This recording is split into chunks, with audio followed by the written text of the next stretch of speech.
찬송가 369장입니다.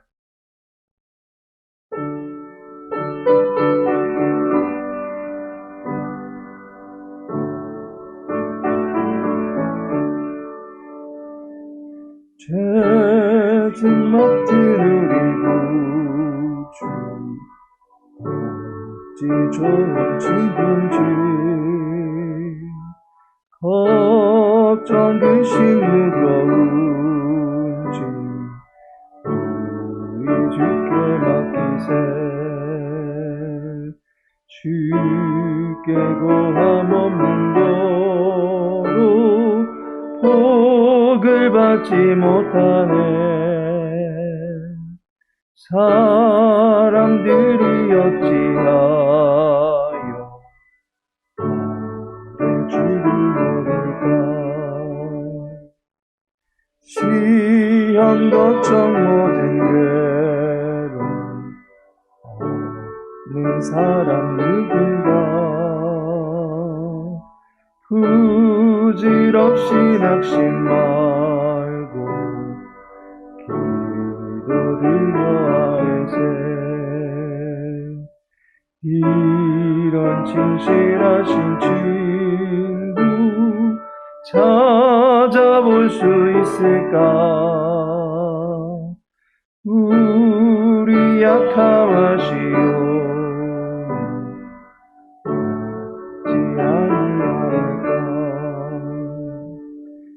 근심 걱정 무거운지 진짜 누군가 피난처는 우리 예수 주께 기도드리세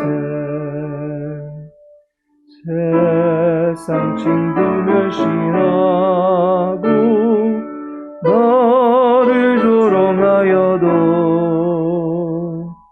예수 품에 안기어서 참된 위로받겠네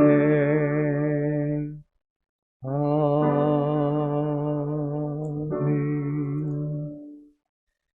사사기 4장입니다.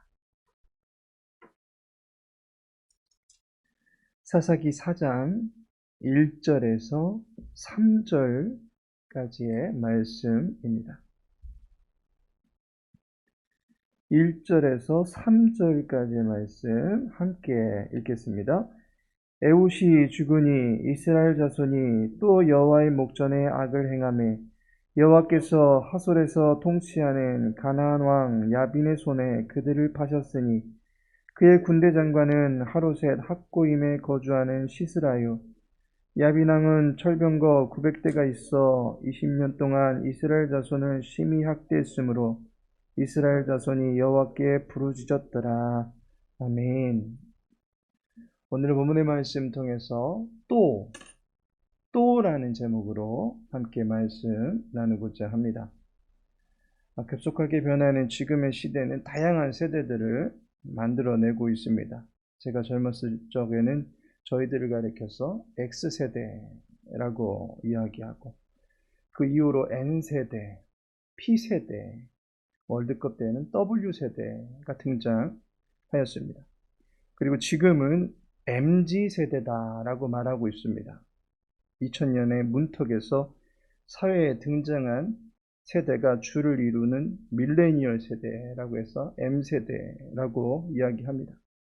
그리고 20세기에 태어난 마지막 세대라 해서 알파벳의 끝글자를 사용해 Z세대라고 합니다. 그래서 이 M세대와 Z세대가 합쳐진 MZ세대에 지금 얘기하고 이후로는 또 알파세대가 올 것이다 라고 얘기합니다.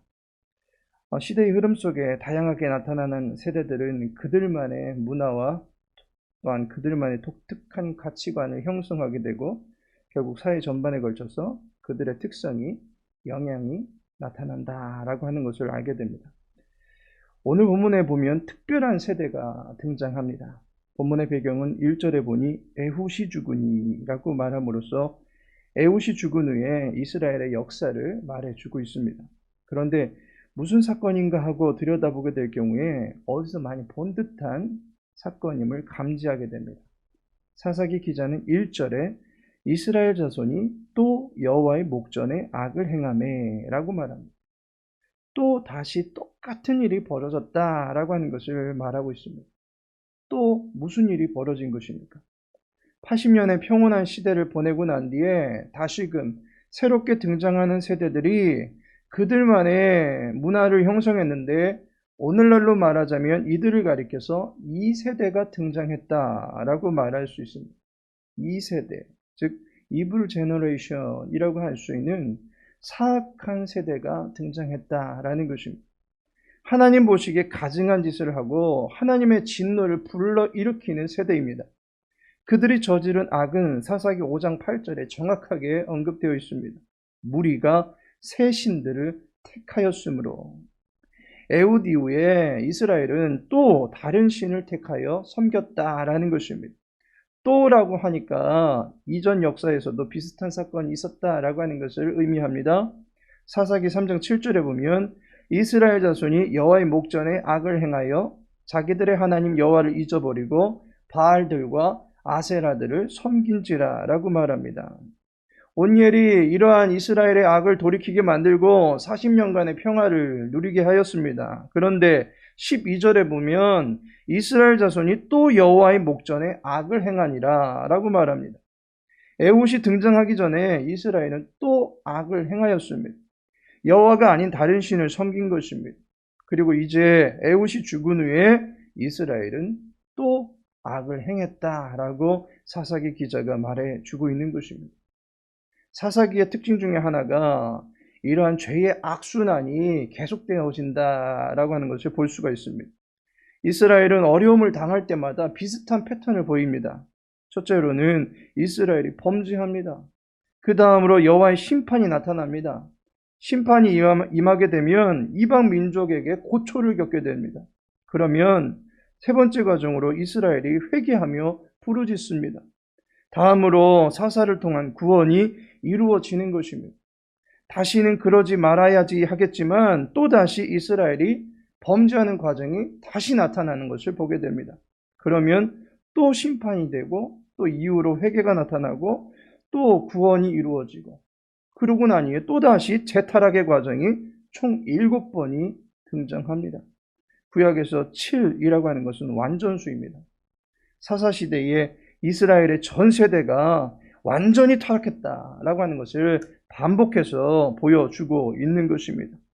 이처럼 악을 저질렀던 이스라엘은 그들은 다시금 여호와의 진노를 사게 되는 그런 형편에 처하게 됩니다. 이 세대에 대한 여호와의 심판이 임하게 되는 것을 보게 됩니다. 가나안 왕 야빈의 손에 이스라엘이 팔리게 됩니다. 야빈의 권세는 하늘을 찌를 듯이 막강한 권세였습니다. 그는 철병거 900대를 가지고 있었습니다. 막강한 군사력을 빌어서 이스라엘을 학대합니다. 본문 3절에 보면 이스라엘 자손을 심히 학대했으므로 라고 말합니다. 이 학대라고 하는 단어가 비틀어 짜다라는 의미를 가지고 있습니다. 야빈왕은 포도나무로 비유되어지는 이스라엘을 그 진액까지 비틀어 짜내버릴 정도로 탈탈 털고 있는 것입니다.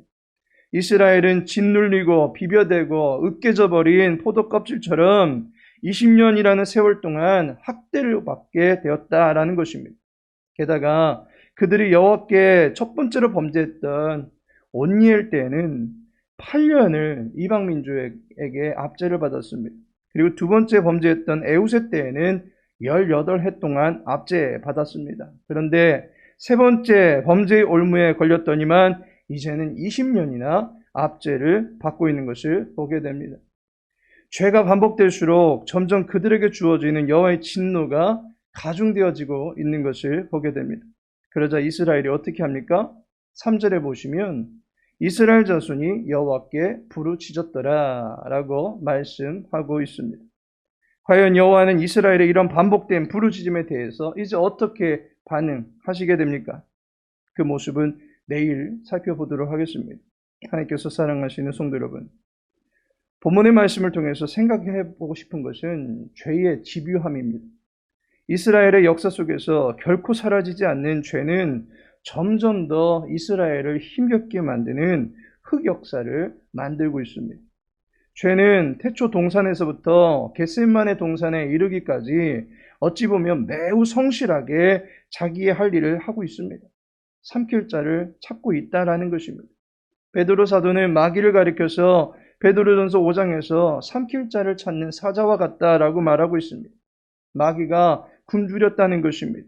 마귀는 결코 절제를 모르는 존재입니다. 인간이 돈의 탐심에서 벗어날 수가 없듯이 마귀 또한 영혼에 대한 탐심에서 벗어날 수 없는 존재입니다. 그러하기에 사탄은 집요합니다. 더욱이 사탄은 그 대상을 가리지 않습니다. 첫사람 아담에서부터 마지막 아담에 이르기까지 그 대상을 가리지 않고 무차별적으로 유혹합니다. 하나님을 경외하며 악에서 떠났다라고 불리우던 욥을 고난 중에서 무너뜨리려 했듯이 세상의 주관자 된 마귀는 지금도 모든 사람들을 고난 속에서 무너뜨리고 원망하게 만들고 인내의 바닥을 드러내서 두 손을 들게 만들려고 한다라고 하는 것입니다. 사사 당시의 세대들은 이전의 평온함에 길들여진 세대들입니다. 결국 느슨해지는 그들의 안락 속에 사탄은 쾌락의 정욕을 불어넣었고 그 정욕을 불타오르게 하는 이방신들의 음란한 축제에 수많은 세대들이 넘어지게 된 것입니다. 여호수아의 죽음 이후라고 하던 사사기의 역사는 여호수아 때의 승리로 점철되어진 전복전쟁 때의 그 시기와는 달리 계속되고 반복된 우상숭배의 반복된 죄에서 벗어나지 못하고 있는 것을 보게 됩니다. 이러한 때에 사사기 기자가 우리에게 무엇을 말해주는 것입니까? 가깝게는 여호수아의 고백을 회복하자라는 것입니다. 여호수아 24장 15절에 너희가 섬길 자를 오늘 택하라. 오직 나와 내 집은 여호와를 섬기겠노라 라고 말씀합니다. 이스라엘이 섬겨야 할 것은 바알과 아세라들이 아니라는 것입니다. 오늘 여호와를 섬겨야 한다라는 여호수아의 고백을 불러 일으켜야만 하는 것입니다. 성도는 끊임없이 오늘의 새로운 고백을 가지고 살아가야만 하는 것입니다. 성도는 예수 그리스도와 함께 죽고 이제 예수 그리스도로 인하여 다시 살게 된 존재입니다.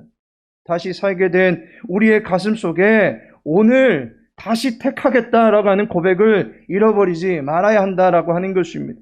오늘은 또다시 오늘의 태양이 떠오르게 됩니다. 어제의 내가 오늘을 살아가는 것이 아닙니다.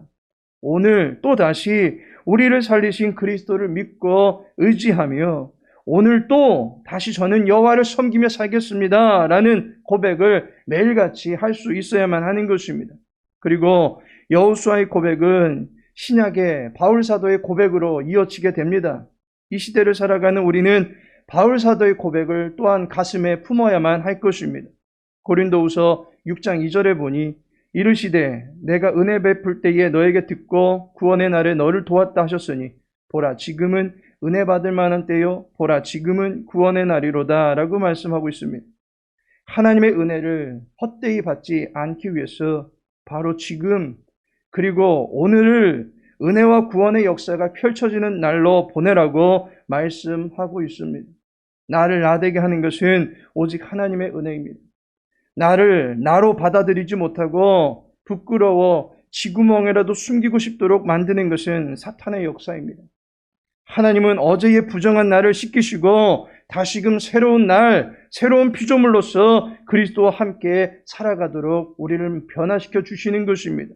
하나님의 이 크신 은혜로 인해서 우리는 또다시 반복되는 죄의 굴레에서 벗어날 수 있게 되는 것입니다. 또다시 마음의 빗장이 죄의 유혹에 정신줄을 놓으려고 하는 그 순간에 은혜의 성령 하나님의 도우심으로 말미암아 전신갑주로 무장케 되는 것이 하나님의 은혜인 것입니다. 반복되는 죄의 집요한 공격에 맞서고자 한다면 지금 은혜 받을 만한 때를 열어주신 여호와를 바라면서 그분의 은혜와 구원을 구하며 살아가야만 하는 것입니다. 코로나 시대에 손경민 음악 목사님이 발표한 은혜라고 하는 찬양이 있습니다. 내 삶에 당연한 것은 하나도 없고 걷고 숨을 쉬며 사는 모든 순간들이 하나님의 은혜다라고 고백하는 찬양입니다. 은혜를 은혜로 여길 수 있는 민감함과 겸손함만이 매 순간을 하나님께 의탁하며 살아갈 수 있게 해주는 것입니다. 시간이 흐르고 흘러도 여호와의 은혜로 일구어져 가는 삶임을 고백할 때에 우리는 또다시 반복되는 죄의 유혹에서 돌아설 수 있는 힘을 얻게 되는 것입니다. 여호와의 은혜로 충만한 기쁨과 만족을 누릴 수 있는 저와 여러분의 삶이 되어지기를 예수님의 이름으로 축복합니다. 아버지 하나님, 여호와의 영광을 위하여 사는 것이 우리의 기쁨 되길 원합니다. 정욕과 만족에 따라 살아가고 싶은 악한 본성을 고쳐주시고 여호와의 은혜를 구하며 살아갈 수 있도록 도와주옵소서. 사랑하는 교회의 권속들의 마음을 지켜주시고 주의 교회를 통해서 선한 것을 배우고 훈련하며 행할 수 있도록 도와주옵소서. 우리의 가정을 축복하시고 모든 지체들이 강건케 하여 주시옵시고 가정 안에서 바라고 원하는 모든 일들이 주 안에서 이루어지는 형통함을 경험케 하여 주옵소서. 사랑하는 자녀들, 학교에서든 직장에서든 군대에서든 늘 여호와를 기억하며 살아갈 수 있는 복된 자녀들 될 수 있도록 도와주시옵시고 이 어둠의 세대 앞에 거룩한 세대로 세움받을 수 있도록 은혜 베풀어 주시옵소서. 오늘도 3일 예배로 하나님께 나가고자 합니다.